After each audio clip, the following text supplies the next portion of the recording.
सर्व दत्त परिवारास साष्टांग प्रणिपात. शुभप्रभात. दत्त माझा मी दत्ताचा. रचना श्री गुरुदत्त चरणी अर्पण. माऊलींनो, आज आपण नामस्मरण भक्ती पाहणार आहोत. दत्त महाराजांच्या दर्शनाचा जो मार्ग आहे तो मार्ग काही चालत जाण्याचा मार्ग नाहीये. दत्त महाराजांची भेट व्हावी, त्यांचे दर्शन व्हावे, ह्या शुभ इच्छेमध्ये तो मार्ग आरंभ पावतो आणि दत्त महाराजांशी समरस होण्यात तो विराम पावतो. आता यामध्ये मुख्य अडचण कोणती, तर ती दत्त महाराजांच्या विस्मृतीची. दत्त महाराजांचे स्वरूपाचे अज्ञान हेच त्या विस्मृतीचे मुख्य कारण होय. तर ही विस्मृती नाहीशी करण्यामध्ये दत्त महाराजांची स्मृती ठेवणे हाच एक रामबाण उपाय असला पाहिजे, नाही का? तर विस्मृती ही दोन प्रकारची असते. एक असते स्वरूपाची, तर दुसरी असते दत्त महाराजांच्या अस्तित्वाची विस्मृती. तर दत्त महाराजांचे अस्तित्वाची स्मृती जर आपल्याला स्थिर करायची असेल तर दत्त नामस्मरणाशिवाय दुसरा कुठलाच उपाय नाही.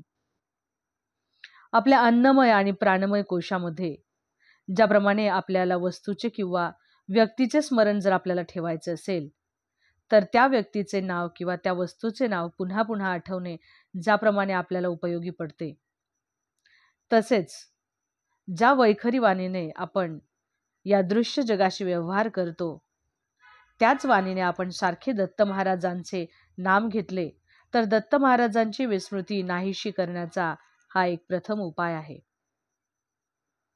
ज्याप्रमाणे प्राणमय कोशापर्यंत दत्त महाराजांचे नामस्मरण चालले की ते श्वासाबरोबर चालते, आपण नामस्मरण हे श्वासावर घेण्याचा अभ्यास जर केला तर नाम हे स्वतः श्वासोच्छ्वासी चालेल, किंवा आपण जर वैखरीने नामस्मरण घेतले तर ते आपोआपच आपल्या श्वासामध्ये मिसळेल.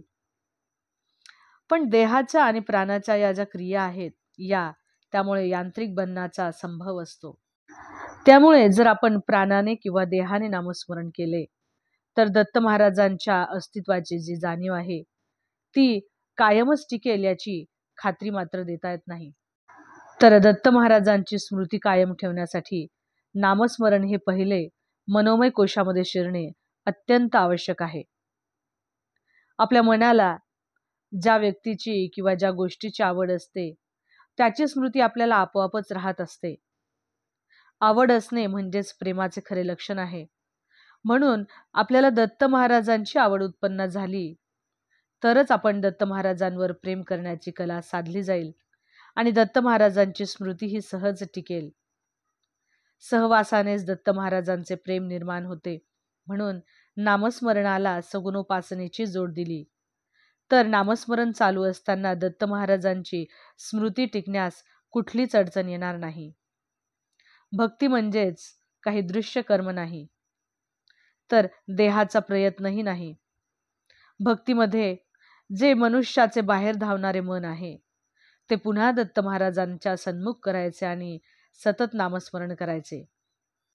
म्हणून दत्त महाराजांची स्मृती ही सतत टिकवण्यासाठी मनुष्य हा नामस्मरणाला चिकटला पाहिजे, तरच त्याचे मन क्रमाक्रमाने नामस्मरणाचा आकार धारण करेल आणि त्यामध्ये दत्त महाराजांच्या रूपाचा आविर्भाव हा आपोआपच घडेल.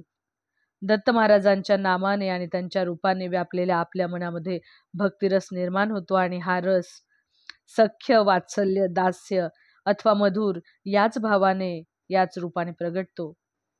भक्ताचा अहम क्षीण होऊन जातो आणि मग दत्तनाम निर्विशेष बनून विज्ञानमय कोशात आत शिरते, जेथे अनाहत दत्तनामाचा साक्षात्कार होतो. हेच खरे दत्त नामस्मरण होय. अवधूत चिंतन श्री गुरुदेव दत्त. दिगंबरा दिगंबरा श्रीपादवल्लभ दिगंबरा.